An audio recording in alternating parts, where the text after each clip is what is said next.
우리 수요 예배 시간에 한 두어 달 계속해서 기도에 대해서 우리가 살펴보았습니다. 기도는 한계에 놓인 우리 인간이 초자연적인 힘을 가지신 절대자 우리 하나님께 우리의 상황과 처지를 또 호소하고 비는 것입니다. 그러나 그 비는 것이 단순히 우리 문제를 해결해 달라고 그렇게 요청하는 것, 그것만은 아니다 했습니다. 그저 단지 문제를 해결하고 우리 소원을 이루어 달라고 그렇게 요구만 한다 그러면 그거는 미신적인 기도다. 우리가 그렇게 살펴보았습니다.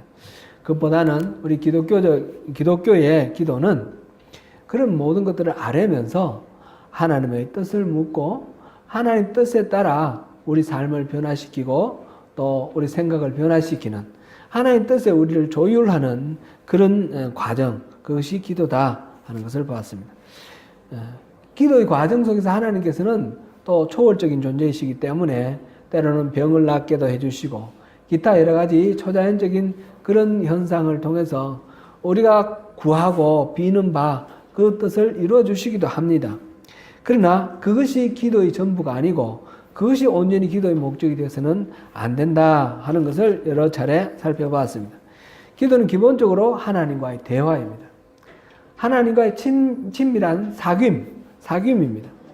그래서 우리가 기도할 때 올려드리는 여러 가지 간구는 그것이 우리가 원하는 대로 이루어진다라는 그것의 목적을 두는 것이 아니라 이른바 응답의 목적을 두는 것이 아니라 그렇게 호소하고 간구하는 기도하는 그 자체, 그걸 통해서 하나님과 친밀한 교제를 이루는데 목적을 두는 것이 더 성경적이다 하는 것을 보았습니다. 하나님이 우리가 원하는 대로 저마다가 다 기도하면 다 들어주시면 좋겠습니까? 그러면 만약 그렇게 되면 이 땅에 어떤 일이 벌어질까요? 문제가 아주 심각하게 될 겁니다.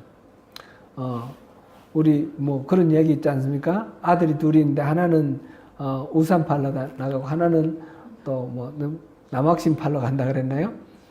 집심 팔러 간다 그랬나요? 그래서 하나들을 위해서는 비가 와야 되고 하나들을 위해서는 맑아야 되고 하나님 입장에서 어떻게 해야 되느냐 말이죠. 그런 식으로 우리가 원하는 대로 다 이루어지면 온 세상에 난리가 나는 그런 경우가 생깁니다.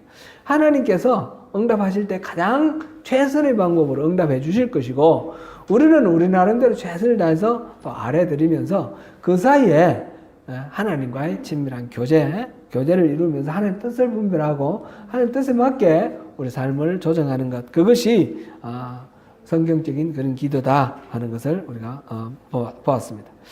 기도가 이래야 된다, 저렇게 해야 된다라는 것을 말하는 것은 결코 우리가 판단하는 것은 아닙니다. 제가 이렇게 말씀을 드렸다고 해서 제 주장으로 이렇게 주장해서는 그건 올바른 답이 아닙니다. 그 기도가 어떠해야 된다라는 것은 결국은 기준은 하나님의 말씀, 우리 성경을 통해서 우리가 그 기준을 찾아야 됩니다. 오늘 본문에 주기도문이 들어있습니다. 주님이 제자들에게 기도할 때에 이렇게 기도하라라고 이제 가르치시면서 그 기도문의 본보기, 샘플을 이렇게 보여주신 것입니다. 주기도문을 잘 살펴보면서 이거 그대로 외우면 다 된다 이런 뜻은 아닙니다. 이런 마음을 담고 이런 정신을 닮아서 이렇게 기도하라는 뜻인데 그렇게 우리가 이 주기도문을 통해서 하나님께서 말씀하시는 바, 예수님께서 보여주시는 이 샘플의 의미, 그것을 우리가 잘 살펴보고 하나님의 뜻을 잘 아는 그런 시간 되시기를 바랍니다.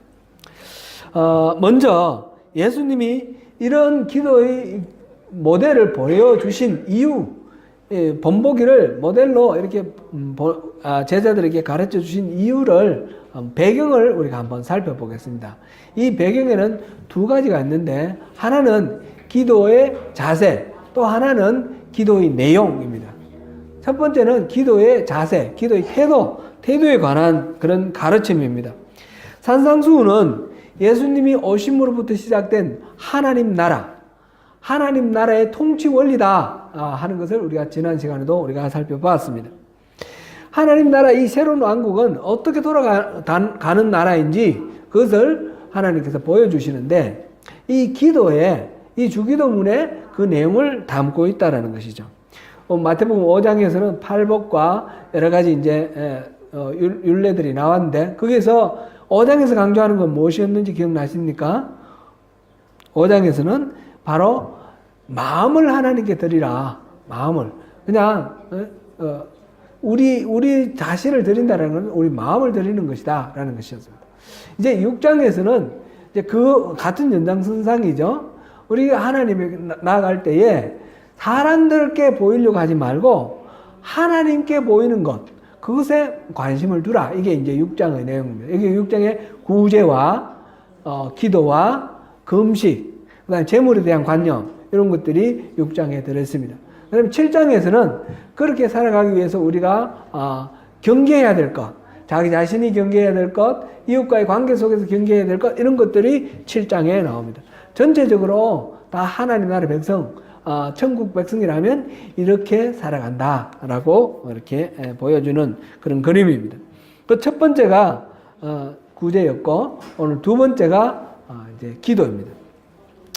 당시 이제 유대인들은 기도를 할 때에 큰 길에 나와가지고 서서 손을 높이 하늘로 들고 그러면서 뭐 위대하신 주제 하나님 여호와여 이러면서 큰 소리로 사람들 다 듣는 데서 노래하듯이 그렇게 가락도 넣어가지고 그렇게 기도하는 것이 보통이었습니다.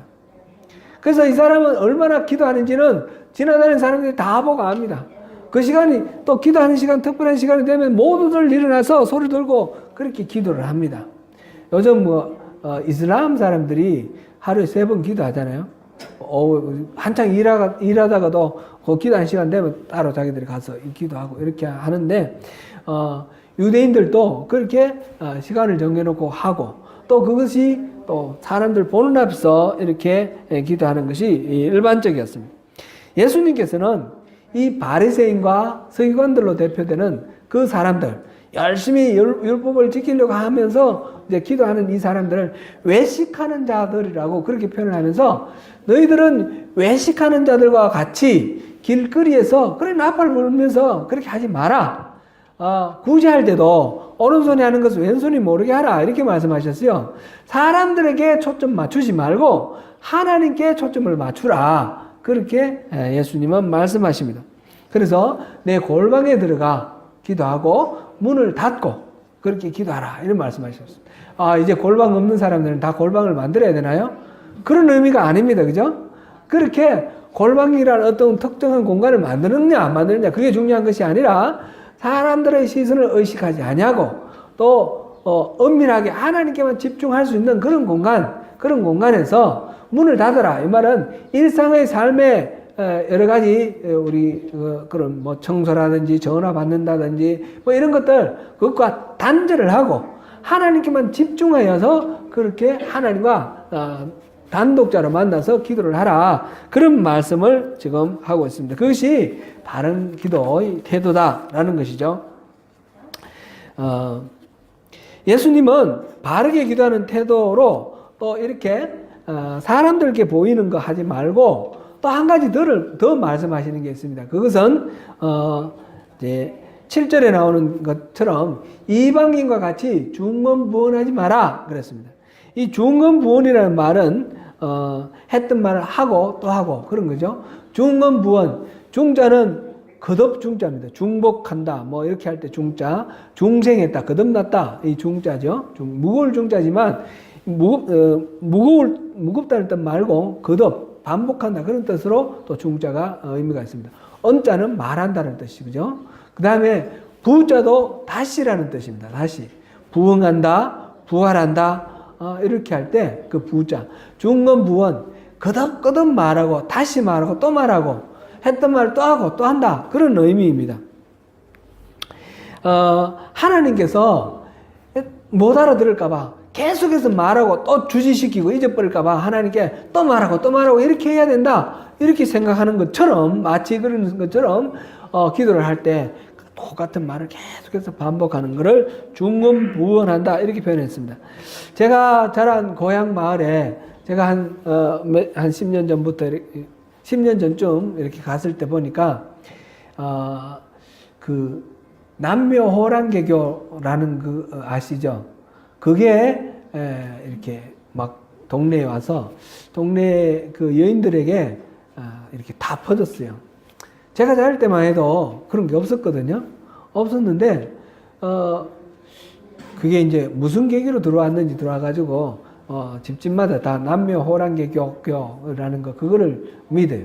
이거는 일본에서 들어온 거죠. 일본의 일련종 이찌렌이라는 거 일련종에서 이렇게 갈라져 나온 건데 그 공식적인 명칭은 창가학회 이렇게 말하는데 근데 우리에게는 익숙해져 있는 거는 남묘호랑개교 이렇게 알려졌습니다. 이거는 기도하는 것이 계속해서 이 사람들은 남묘호랑개교 이러면서 그 나무 묘법 연화경이라는 말인데 그게 일본식 발음이 그거예요. 그래서 계속해서 그걸만 중얼중얼 계속해요. 버스 타고 갈 때나 앉았을 때나 집에서 밥할 때나 덜에서 일할 때 계속해서 남묘호랑개교 그러면 아픈 사람이 병이 낫고 또 소원이 이루어지고 그런다고 그럽니다. 그런 분 혹시 보셨어요? 그 서양에서도 요즘 남묘호랑개가 막 이렇게 있다고 그런 얘기도 들었습니다. 이것처럼 하나님께도 기도하면서 의미 없는 말을 뜻도 모르면서 계속해서 반복해서 그렇게 말하면 하나님이 들어주신다 이렇게 믿는 그런 것처럼 했던 말 또 하고 또 하고 또 하는 것입니다. 기도는 그런 것이 아닙니다. 기도는 하나님과의 대화입니다. 의미 없이 중얼거리는 것은 대화가 아니죠. 끊임없이 반복하는 것은 기도를 들으시는 하나님을 무시하는 것입니다. 한 번 말하면 그래 그랬어 그런데 또 똑같은 말하고 아니 그래 알아들었어 그 다음에 그래서 또 말해봐 그런데 또 똑같은 말 하는 거예요. 그러니까 하나님을 무시하는 것이기도 하고 하나님을 괴롭혀 드리는 것이기도 합니다. 그래서 본문 8절에서 예수님은 구하기 전에 너희에게 있어야 할 것을 하나님께서 이미 다 아신다 하셨습니다. 똑같은 말 반복해서 말할 필요가 없다 하셨습니다.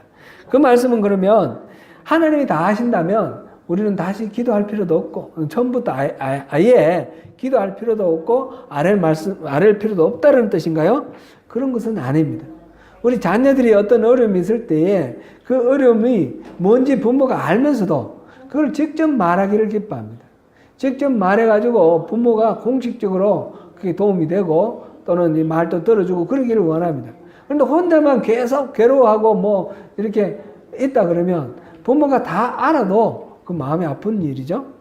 하나님과 우리의 관계는 하나님 다 아시더라도 우리가 처한 어려움이나 우리의 문제나 우리 소원을 일일이 시시콜콜 하나님께 다 말씀드리는 것을 하나님은 기뻐하신다는 거죠. 그렇게 친밀하게 얘기할 수 있는 상대가 되기를 원하시는 거죠. 그래서 하나님은 부모 같기도 하고 친구 같기도 하고 그렇게 다 얘기하는 그런 관계를 우리는 기뻐합니다. 그래서 말씀을 다 드리는 게 좋은데 다만 말을 많이 해야 되는 줄 알고 했던 말을 또 하고 또 하는 중언부언하는 그런 기도는 하나님이 하지 말라 하시는 것입니다.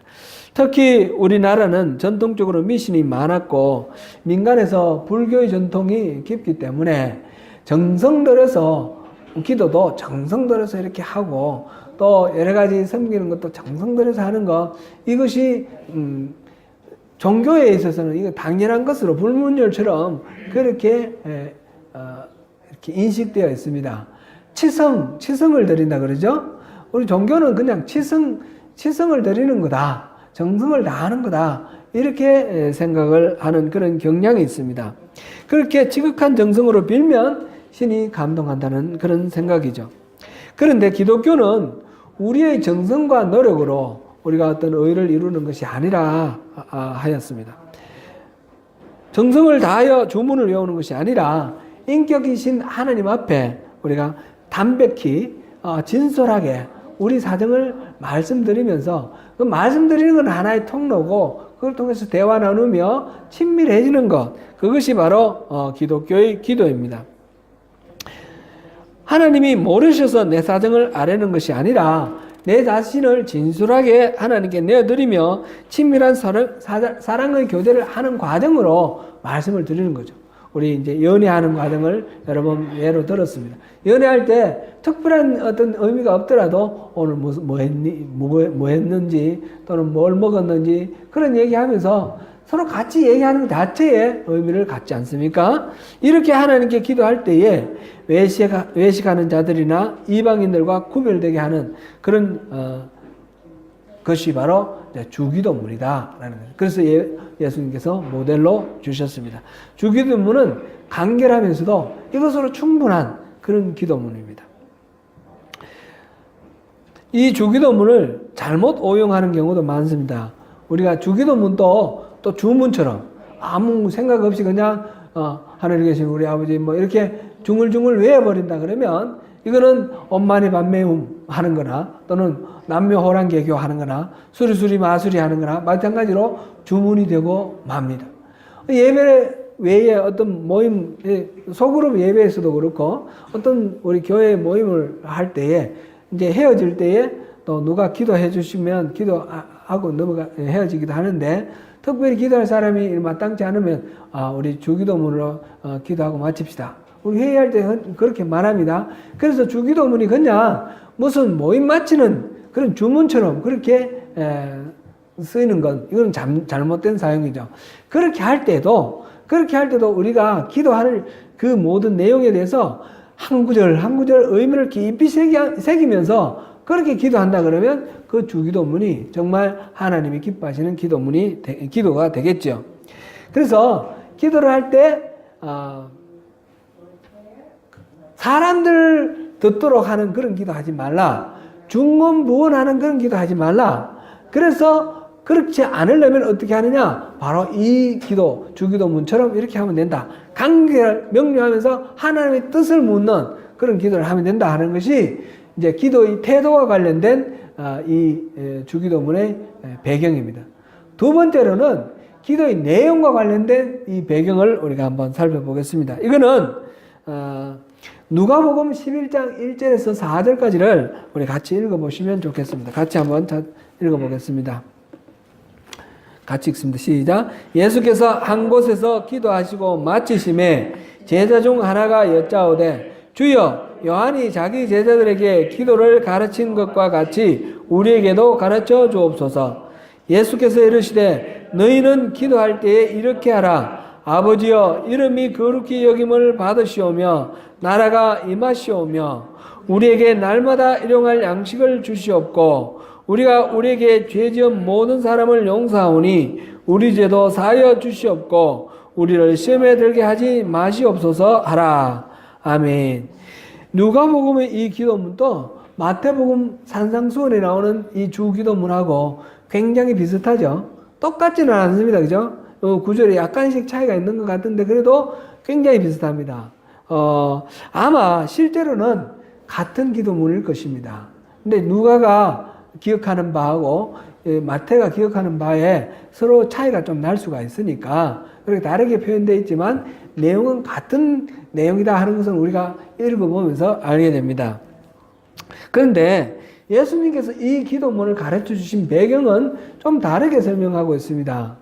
예수님의 제자들이 예수님께서 기도하고 내려오시는데 찾아와서 선생님, 우리에게도 기도하는 것을 기도를 가르쳐 주세요. 이렇게 부탁을 했다라고 기록되어 있습니다.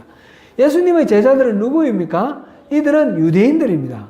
이 유대인들은 서기관이나 바리새인뿐만 아니라 이 예수님의 제자들이 주로 어부들이고 그런데 어부들이나 농부들이나 유대인들은 전부 다 기도는 아주 잘하는 사람들입니다.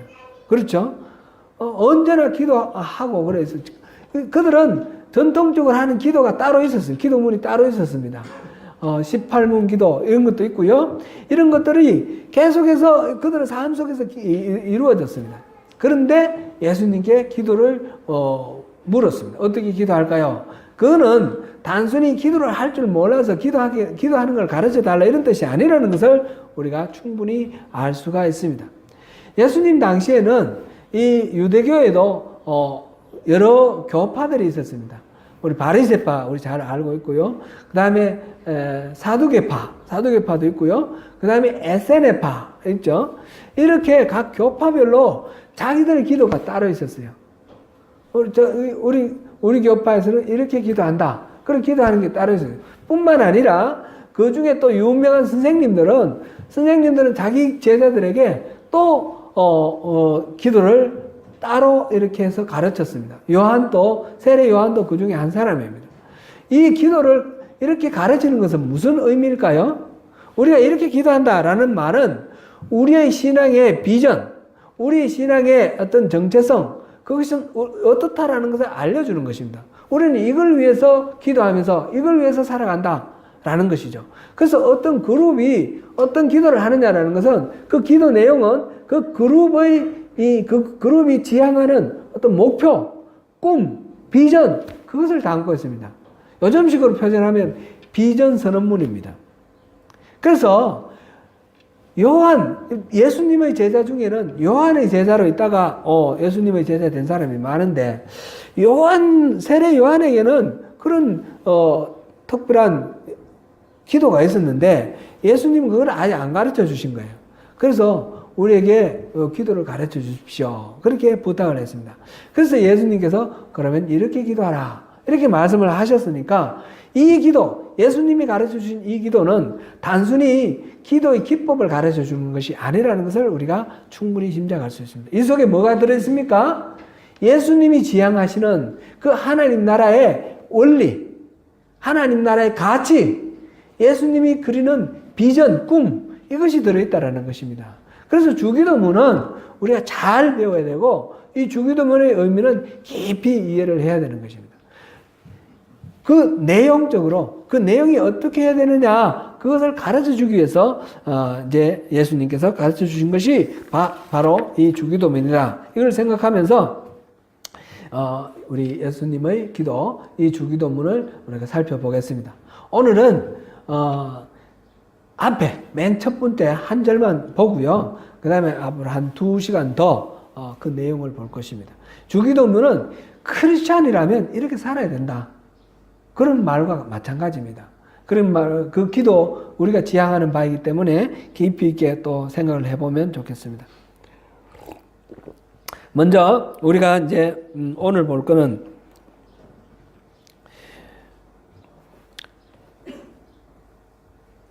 예수님께서 그러므로 9절 너희는 이렇게 기도하라 하시면서 하늘에 계신 우리 아버지여 이렇게 하나님을 부르는 장면이 나옵니다. 거기까지만, 하늘에 계신 우리 아버지여, 거기까지만 오늘 생각해 봅니다. 기도를 할 때 가장 중요한 것이 뭐라고 생각되십니까, 여러분? 기도를 할 때 무엇이 중요합니까? 기도를 할 때는 여러 가지 중요한 것이 우리가 생각될 수 있을 것입니다. 진실하게 기도해야 되고, 열정적으로 기도해야 되고, 대강대정 하는 것이 아니라 진심을 담고 그렇게 기도를 해야 되겠습니다. 그런데 그 모든 것보다도 더 중요한 것이 있습니다. 가장 중요한 것은 무엇이냐?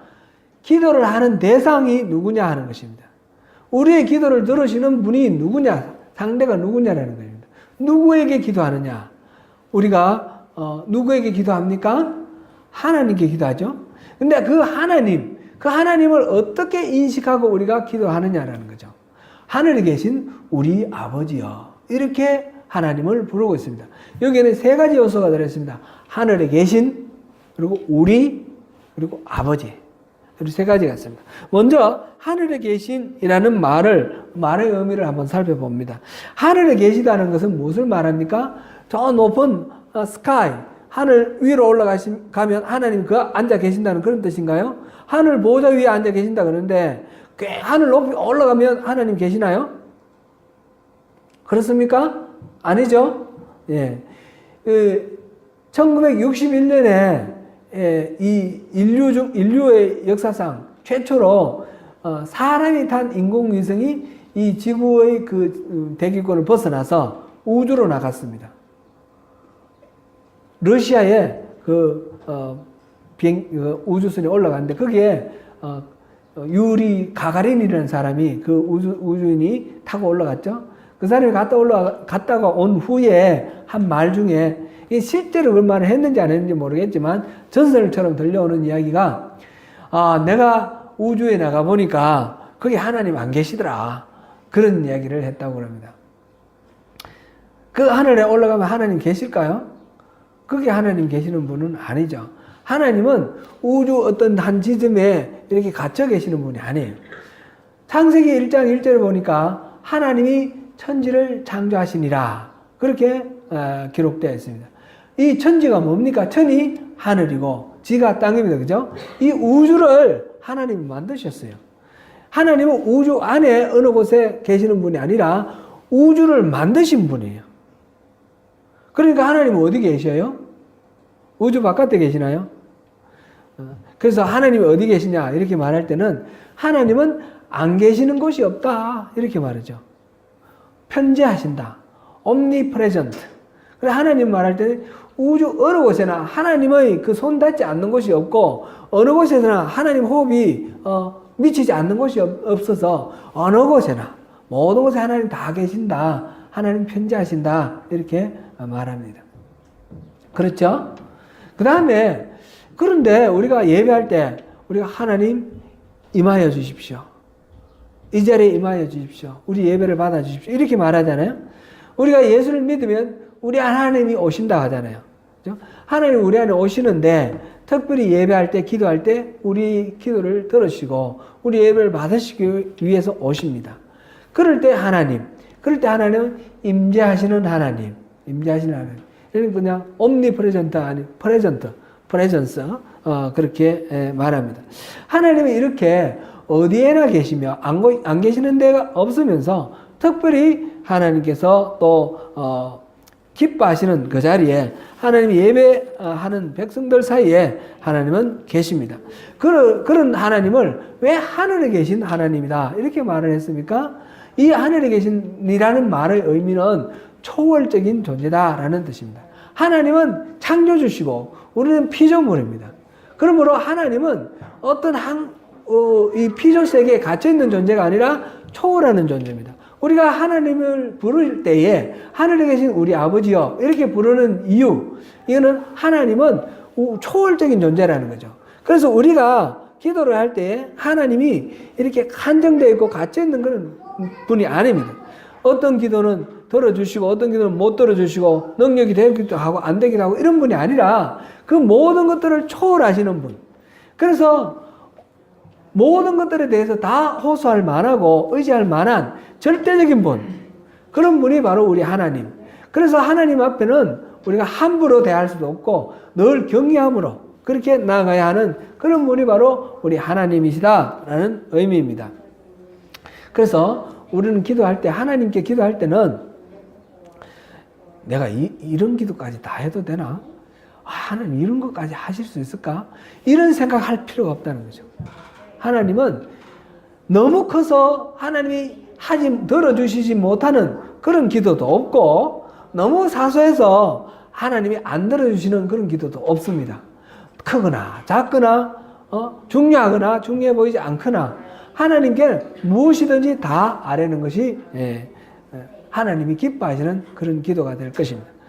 첫 번째는 하늘에 계신이라는 의미, 하늘에 계신 그 초월성, 하나님의 초월성, 절대성을 우리가 하나님께 고백하는 그런 말입니다.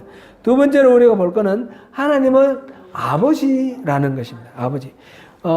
구약 성경에는 하나님을 아버지라고 그렇게 표현하는 부분이 그리 많지 않습니다. 영 없는 것은 아니지만 이사야서 1장 2절에 보면 이 자녀들이 하나님을 거역했다. 그렇게 말했습니다. 자녀들이 거역했으니까 그 하나님은 누굽니까? 아버지가 되는 것이죠.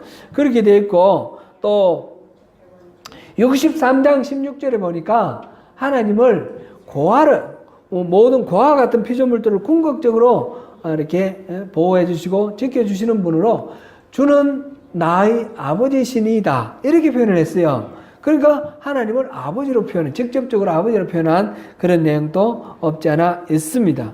그러나 이런 부분은 굉장히 구약 시대는 드뭅니다. 그런데 예수님께서는 하나님을 아버지라 그랬습니다. 최후의 만찬 때 빌립이 예수님께 하나님을 보여주십시오 그랬더니 내가 너희와 얼마나 오랫동안 있었는데 또 하나님을 보여달라 하느냐. 나를 본 적 아버지를 보았다. 이렇게 말합니다. 그러면서 예수님은 하나님이 아버지라고 그랬습니다.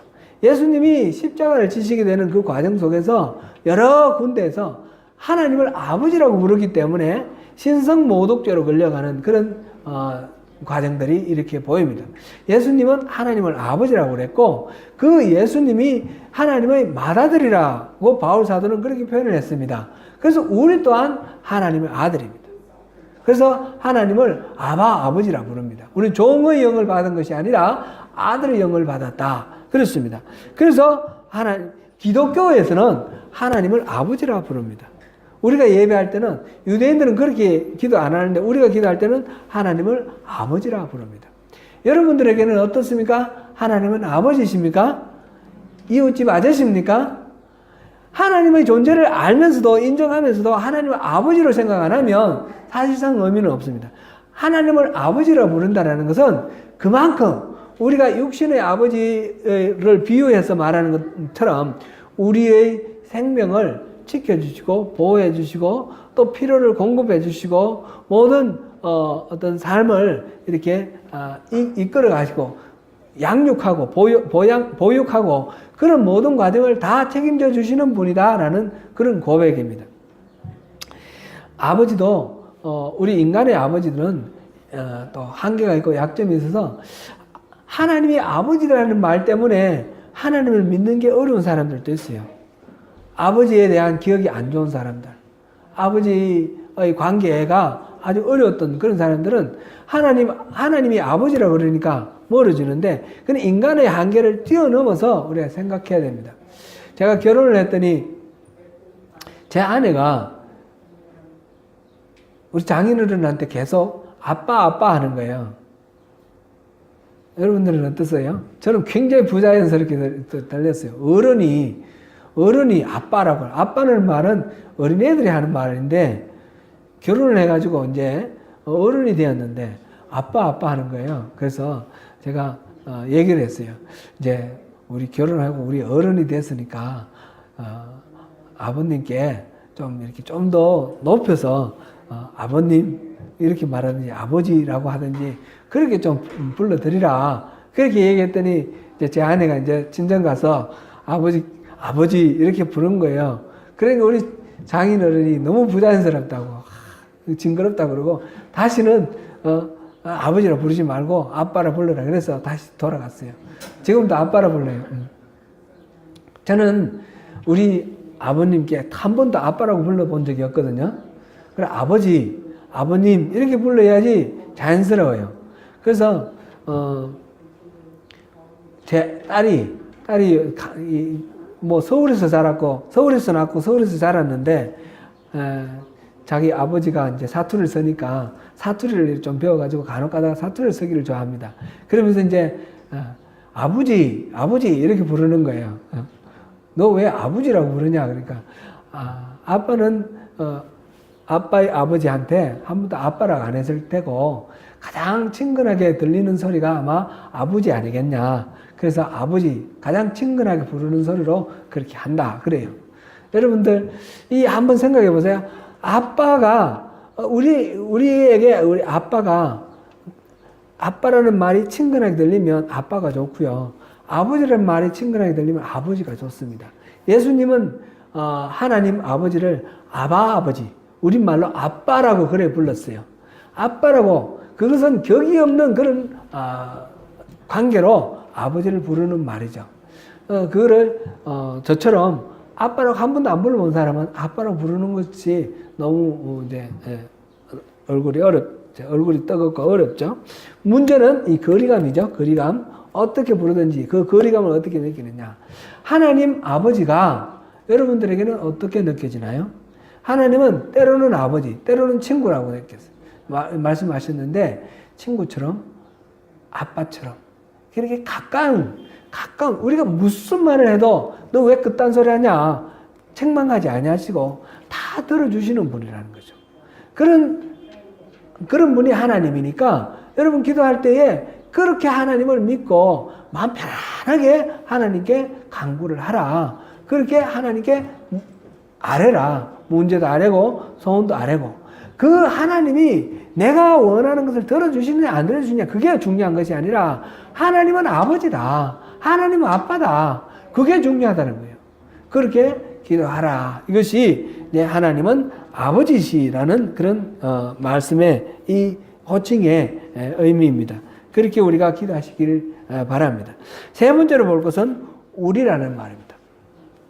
제가 고등학교 때 친구 하나가 생각나는데 이 친구는 안동에서 대구로 유학 온 친구인데 다른 친구들하고 이 말이 좀 달랐습니다.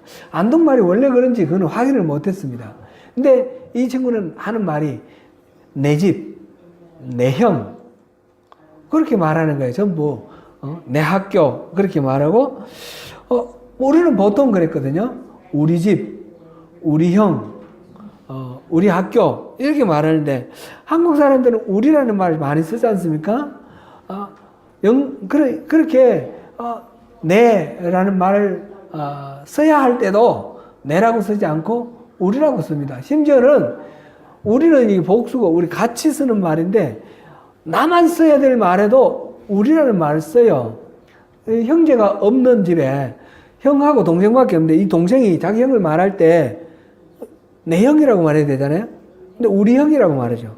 여러분은 어떻게 그렇게 안 하나요? 우리 형, 나밖에 없는 나만 누리는 형이지만 우리 형이라고 말합니다. 심지어는 남편이 아내를 말할 때에 내 아내라고 말해야 되는데 요즘식으로 내 아내를 말합니다. 그런데 전통적으로 말하면 우리 집사람, 우리 애편네, 우리 마누라 이런 식으로 말해요. 그럼 그 마누라를 누가 공유합니까? 그런 의미가 아닌데 우리라는 말이 익숙해져 있는 거죠. 그래서 그런데 이 친구가 계속 내 형, 내 집 뭐 이렇게 말하니까 이상한 거예요.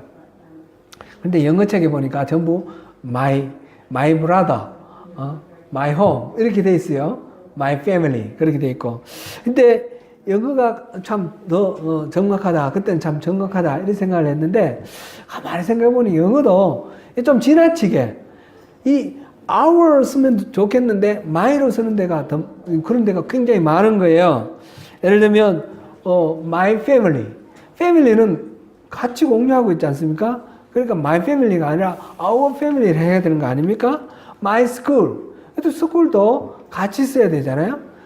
그리고 church도 마찬가지예요. church, my church가 아니라 our church 이게 맞는 말 아닙니까?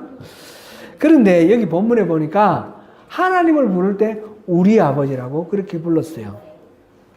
내 아버지가 아니라 서양식으로 말하자면 my father 이렇게 불러야 되는데 my father가 아니라 our father 이렇게 되어 있습니다.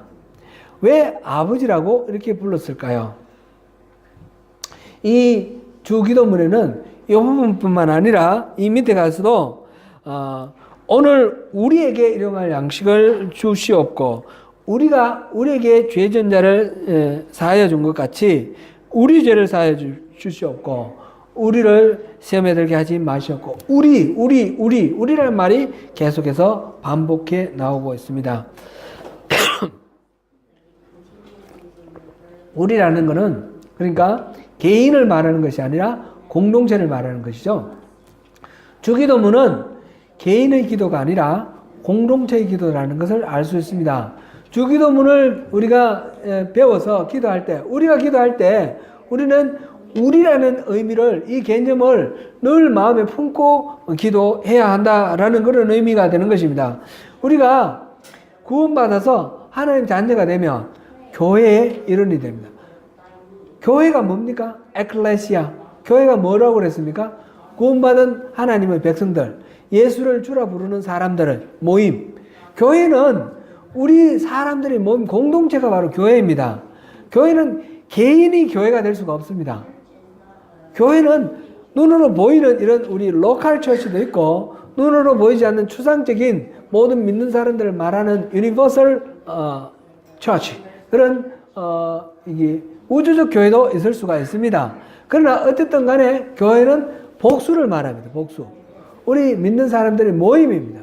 그래서 우리는 믿는 사람들, 구원받은 사람들은 반드시 공동체적으로 이렇게 신앙생활을 하는 것이 정상입니다. 그것이 하나님이 기뻐하시는 바입니다. 그래서 우리가 기도할 때도 공동체의 일원으로서 그렇게 기도를 합니다. 기도는 예수를 주로 부르는 사람들, 이 사람들이 예수님의 뜻을 함께 받아서 우리가 함께 어떻게 하나님의 뜻을 받아들이고 어떻게 함께 하나님의 뜻에 순종하면서 어떻게 함께 하나님의 나라를 이루어 드릴 것인가 그것을 하나님 앞에 고백하며 물으며 결단하는 그런 것이 바로 우리 기도다. 그것이 주기도문의 내용인 것입니다. 하나님은 이 교회에 하나님의 그 구원의 비밀을 숨겨 놓으셨다. 그랬습니다. 그것이 에베소서 3장 10절에 나오는 말씀입니다. 예수님의 제자인 우리들은 우리라는 의식을 잊어서는 안 됩니다. 우리의 공동체성을 생각하면 우리는 이제 흔히 가족을 생각하는데 교회를 가족과 같이 이렇게 두고 같이 이렇게 생각해 보면 좋겠습니다. 초대교회에서는 사도행전 4장 32절 우리 같이 한번 읽어봅니다.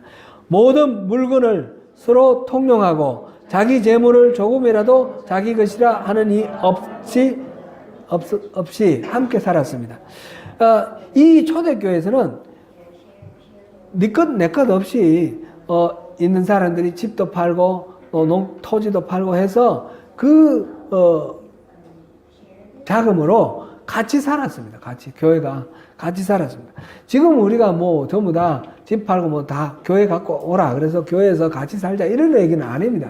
그거는 또 이단들의 이야기고요. 그런 의미는 아니지만 우리가 주기도문을 생각하면서 우리 기도할 때 우리는 서로가 공동체다. 교회 주님의 몸을 이룬 지체다. 우리 서로가 하나다라는 그런 공동체 의식을 우리가 기억해야 된다라는 그런 의미입니다. 가정처럼 가족 중에 누가 한 사람이 아파요. 뭐가 부족해요. 그러면 어떻게 하나요? 넌 부족하고 넌 모자라니까 넌 니대로 살아. 그렇게 떼보냅니까? 다른 가족들이 그 부족한 사람들 메꾸지 않습니까? 예를 들어서 장녀가 있다. 그러면 스스로 일을 해서 돈을 벌어서 살아갈 수 있는, 자립할 수 있는 그런 힘이 없다 그러면 어떻게 합니까? 가족들이 살리는 거죠. 아직 어려서 어린아이들을 부모가 먹여 살리는 것 뿐만 아니라 이 뭔가 부족한 사람이 어른이 돼서도 스스로 자립하지 못하면 가족 공동체가 함께 살리는 겁니다. 마찬가지로 교회 공동체도 우리가 우리 지체가 스스로 온전하지 못하다 그러면 우리가 보듬어주고 품어주고 이끌어주고 메꿔주고 그러면서 함께 살아가는 것이 이 교회 공동체라는 것입니다. 우리가 기도할 때 하늘에 계신 우리 아버지여 이렇게 기도할 때는 나의 아버지고 또 이분의 아버지고 이분의 아버지고 우리 함께 하나 아버지를 아버지라고 부르는 그러니까 우리는 형제 자매 우리는 지체인 것입니다. 그래서 나만 생각하는 것이 아니고 오늘날 기독교도 너무너무 개인주의로 바뀌었습니다. 결국 하늘나라 가는 것은 내가 믿어야 되고 다른 사람의 공로로 천국 가는 건 아니다. 자기 각자가 회개해야 되고 각자가 예수를 믿어야 된다. 이것이 강조되다 보니까 저마다 나만 믿으면 되는 것이고 나만 복 받으면 되는 것 같아요. 그런 것이 아닙니다. 하나님은 우리가 함께 구원받기를 원하고 함께 하나님 나라를 이루기를 원합니다. 그래서 하늘에서 하나님의 뜻이 이루어진 것처럼 이 땅에서 하나님의 뜻이 이루어지기를 바라는데 그건 어떻게 이루어집니까? 우리가 함께 일함으로써 함께 하나님 나라를 이루어감으로써 하나님께서 그렇게 만들어 주시는 것입니다. 우리 아버지 공동체의 교회는 단순한 조직이 아니라 살아있는 생명의 유기체고 우리 몸 몸을 이루는 한 몸이다라는 것을 늘 기억하면서 그렇게 건강한 교회를 세우기를 하나님은 기뻐하신다는 것입니다. 사랑하는 성도 여러분, 하나님, 하늘에 계신 우리 아버지께 우리가 기도합니다. 그 아버지는 우주 만물을 지으신 창조주 하나님이시며 우리들의 아버지이십니다. 우리의 삶을 돌아보시고 언제나 지켜주시며 필요를 채워주시고 우리를 가까이 부르시는 우리들의 아버지이십니다. 그 하나님께 주님이 가르쳐 주신 기도로 기도하면서 하나님의 은혜 안에서 서로 용납하고 사랑하며 함께 일어나고 서로 세워나가는 가운데 함께 영원한 생명을 누리시는 저와 여러분이 되시기를 축원합니다. 기도하겠습니다.